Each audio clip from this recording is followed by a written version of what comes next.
మహోన్నతుడైన దేవుని దివ్యనామమున మీ అందరికీ నా హృదయపూర్వక వందనాలు నేను మీకు తెలియజేస్తూ ఉన్నాను. మరొకసారి ఈ రీతిగా ఈ మీడియా ద్వారాగా మిమ్మల్ని కలుసుకునే కృపనిచ్చినటువంటి దేవాది దేవునికి నేను తెలియజేస్తూ ఉన్నాను.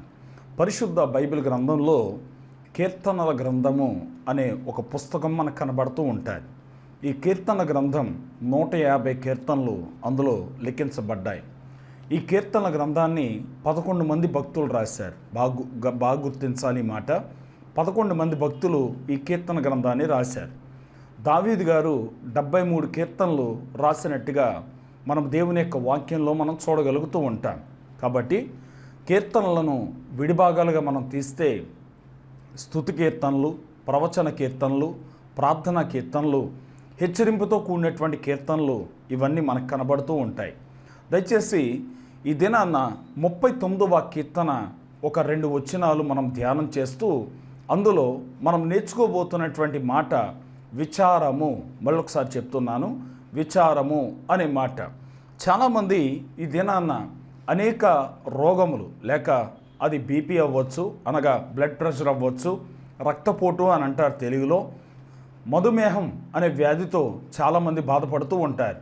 దయచేసి వినండి, ఇవన్నీ రోగాలు రావడానికి గల కారణం ఎందుకు అని అంటే చాలామంది విచారము అనేది నెత్తి మీద పెట్టుకొని చేయవలసినటువంటి పనులన్నీ కూడా మానేస్తూ ఉంటారు.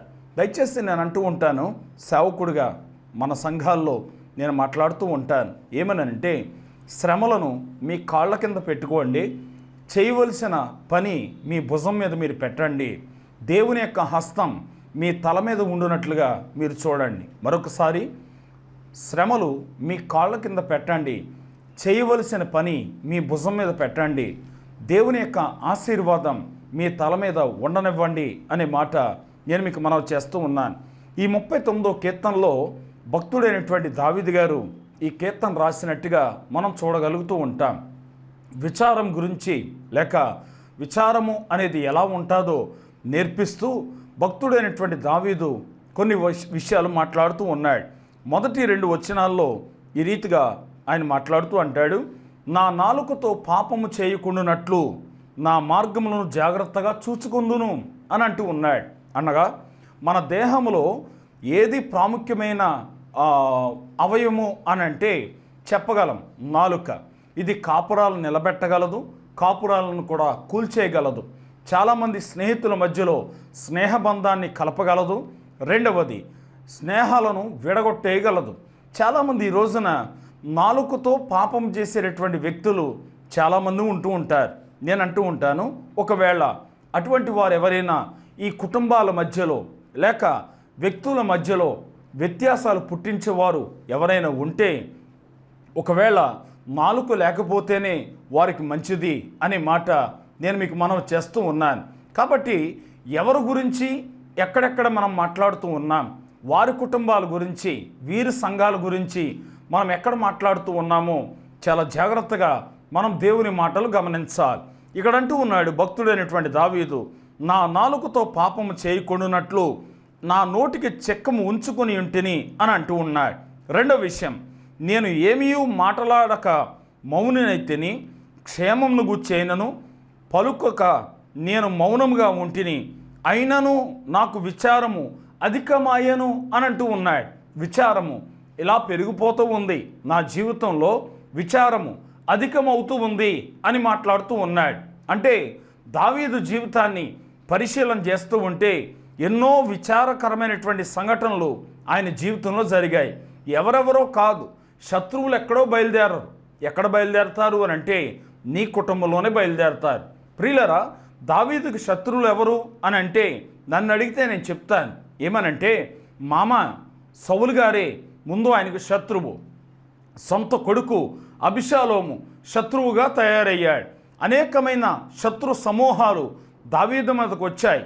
కానీ దావీదు వాళ్ళ గురించి ఏమీ మాట్లాడలేదు. కానీ తన కుటుంబంలో తన సంబంధికులైనటువంటి కుటుంబీకులే తిరుగుబాటు చేసినప్పుడు దేవుడు వారిని ఎలా పతనం చేశాడో దేవుని యొక్క వాక్యంలో మనం చూడగలుగుతూ ఉంటాం. ప్రియులరా, శత్రుత్వం అనేది మంచిది కాదు. ఈ రోజున ఎవరైనా కుటుంబం బాగుంది అని అనుకుంటే ఆ కుటుంబం దేవా నువ్వు వారిని దీవించినందుకు నీకు వందనాలు, లేక నీవు వారిని అభివృద్ధిపరిచినందుకు నీకు వందనాలు అని చెప్పాలే తప్ప ఎవరో అధికమవుతూ ఉంటే వారిని చూసి సంతోషపడవలసింది బదులుగా విచారణలోనికి వెళ్ళిపోతున్నటువంటి ప్రజలను మనం చూస్తూ ఉంటాం. 2వ వచనంలో అంటూ ఉన్నాడు, అయినను నా విచారము అధికములాయను అని మాట్లాడుతూ ఉన్నాడు. ఏంటి విచారం అని అంటే, చాలామంది ఈ రోజున మాకు ఏ పని దొరకటం లేదండి, అంటే మేము ఏ పని వెతుక్కుందామన్నా, ఏ ఉద్యోగం వెతుక్కుందామన్నా మాకేమీ దొరకటం లేదండి అని చాలామంది విచారణ పడుతూ ఉన్నారు. దయచేసి కీర్తనల గ్రంథం 10వ కీర్తన 4వ వచనంలో రాయబడినటువంటి మాట, కీర్తనల గ్రంథం 10వ కీర్తన 4వ వచనంలో రాయబడిన మాట, దుష్టులు పొగరెక్కి యెహోవా విచారణ చేయడను కొందరు, దేవుడు లేడని వారు ఎల్లప్పుడూ యోచించెదురు. ఎవరేళ్ళు? దుష్టులు పొగరెక్కి, అనగా కొవ్వు పట్టిపోయినటువంటి దుష్టులు ఏం చేస్తారు?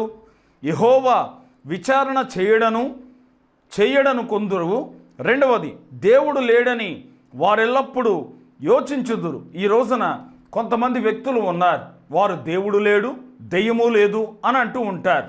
ప్రియులరా, ఒక వ్యవస్థ నడవాలి అనంటే, ఒక దేశం నడవాలి అనంటే, ఒక రాష్ట్రం నడవాలి అనంటే నాయకులు ఎలాగా అవసరమో ఈ విశ్వాన్ని నడిపించేవాడు ఒకడు ఉన్నాడు. ఆయన పేరే దేవుడు అని అంటారు.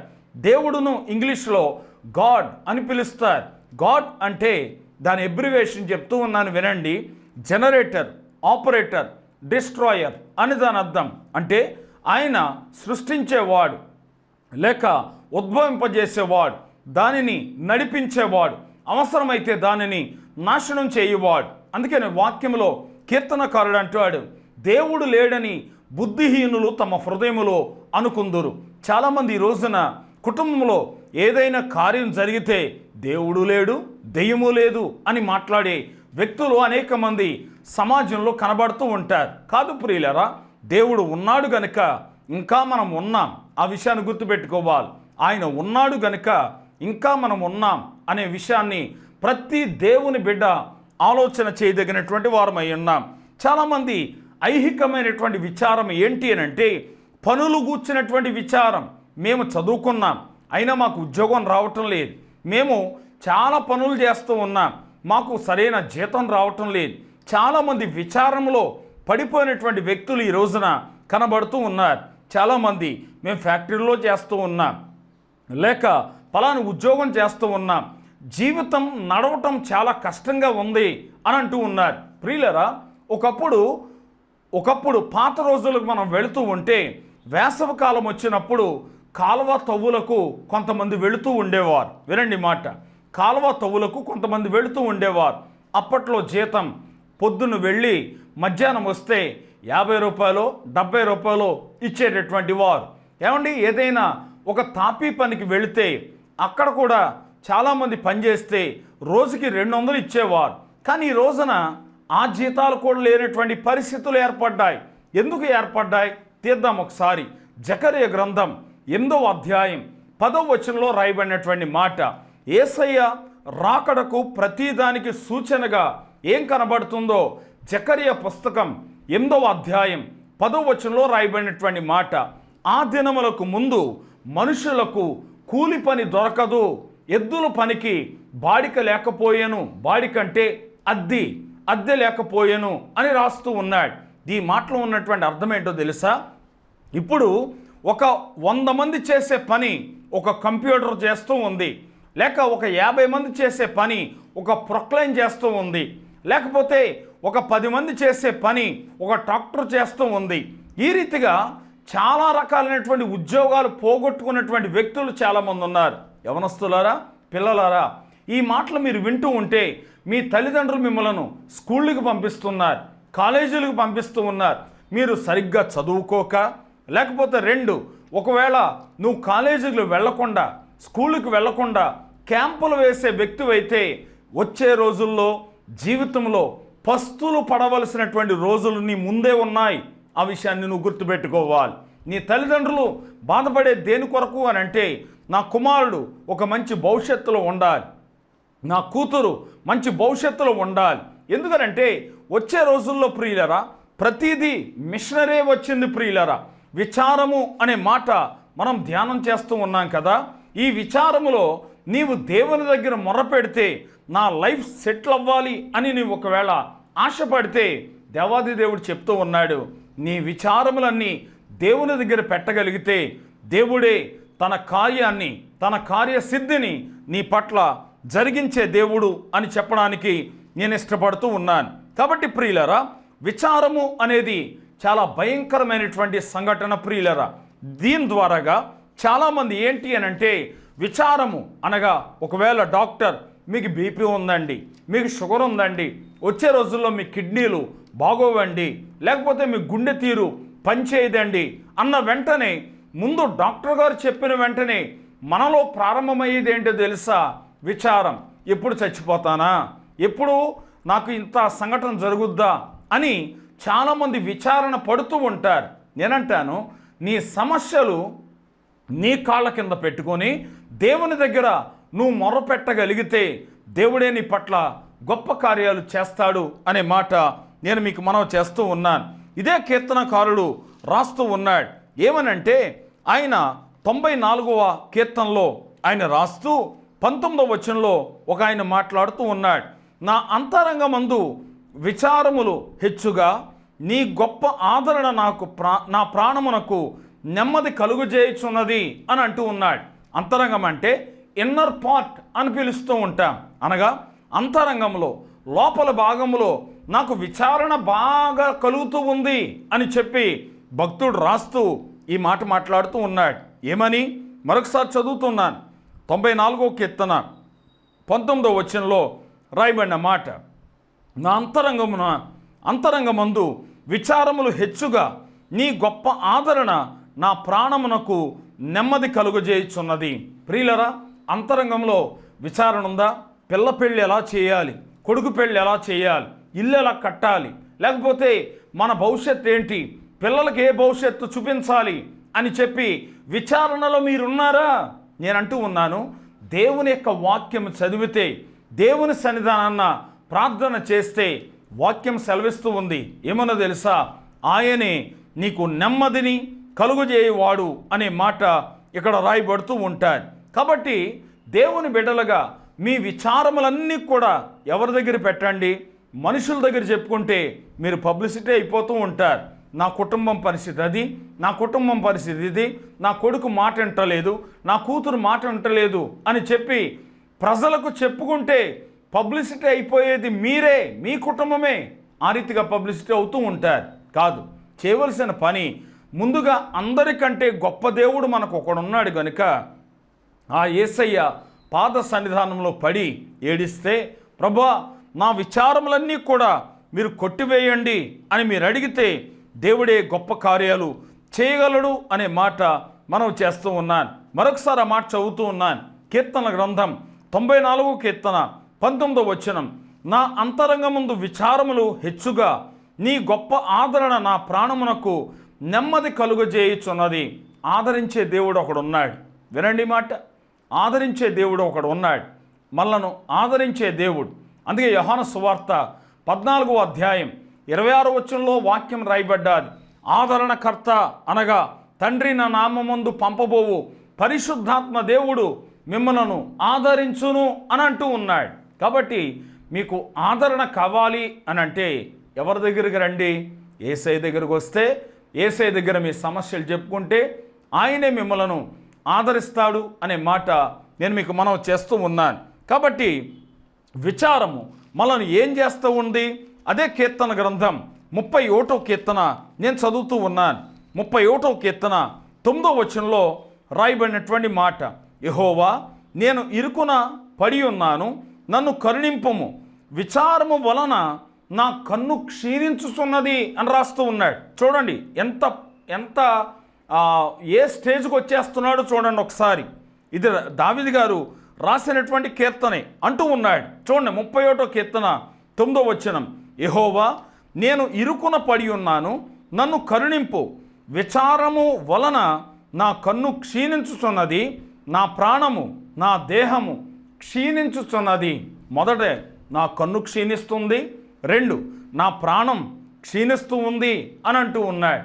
ఈ రోజున చాలామంది రోగాలు పాలైపోవడం గల కారణం ఏంటి అని అంటే ఈ విచారం వల్లనే. నేను అంటూ ఉన్నాను ప్రియులరా, ఒకవేళ దేవుడు మిమ్మలను కరుణిస్తూ ఉన్నాడు గనుక, ప్రేమిస్తూ ఉన్నాడు గనుక మీ విచారములన్నీ కూడా ఎవరి దగ్గర పెట్టండి? యేసయ్య దగ్గర పెట్టి, ప్రభువా నేను భరించలేనంత విచారంలో నేనున్నాను, దయచేసి నా విచారములన్నీ కూడా మీరు కరుణించండి, విచారములన్నీ కూడా తీసివేయండి అని ప్రభు దగ్గర చెప్పుకుంటే మన సమస్యలు తీరతాయి అనే మాట తెలియజేస్తూ ఉన్నాను. చివరిగా మనము సామెతల గ్రంథం 12వ అధ్యాయం 25వ వచనంలో రాయబడినటువంటి మాట నేను చదువుతూ ఉన్నాను. చివరిగా 12వ అధ్యాయం 25వ వచనం, ఒకని హృదయములోని విచారము దాని కృంగజేయును, దయగల మాట దాని సంతోషపెట్టును. ఒకవేళ నీకు విచారం ఉందా, అది నిన్ను కృంగదేహేస్తుంది. ఒకని దయగల మాట నిన్ను ధైర్యపరుస్తుంది లేక సంతోషపరుస్తుంది. ఎవరైనా చనిపోతే మీరు వారి ఇంటి దగ్గరికి వెళ్ళి కృంగిపోయే మాటలు మాట్లాడరు కదా, ఆ రీతిగా దేవుడున్నాడు, దేవుడు సహాయకుడు, ఇమ్మానుయేలు దేవుడు మనకున్నాడు, ఆయనే కాపాడుతాడు అని మనం చెప్పగలిగితే దేవుడే వారి పట్ల, మీ పట్ల, నా పట్ల దేవుడు కార్యాలు చేస్తాడు అని నేను మీకు మనవి చేస్తూ ఉన్నాను. వాక్యం వింటున్న దేవుని బిడ్డలారా, విచారములను ఆయన కొట్టివేసే దేవుడు గనుక ఆయన వైపు చూద్దాం. మన సమస్యలన్నీ ప్రజలకు చెప్పుకుంటాం కంటే దేవుని దగ్గర చెప్పుకుందాం. తీర్చేవాడు యేసు ఒక్కడే. ఆ విషయాన్ని గుర్తించి విచారములన్నీ కూడా ప్రభు సన్నిధానంలో పెడదాం. దేవాది దేవుడు తన కృప ద్వారాగా మీ విచారములన్నీ కొట్టివేసి దేవాది దేవుడు మిమ్మల్ని ఆశీర్వదించునుగాక.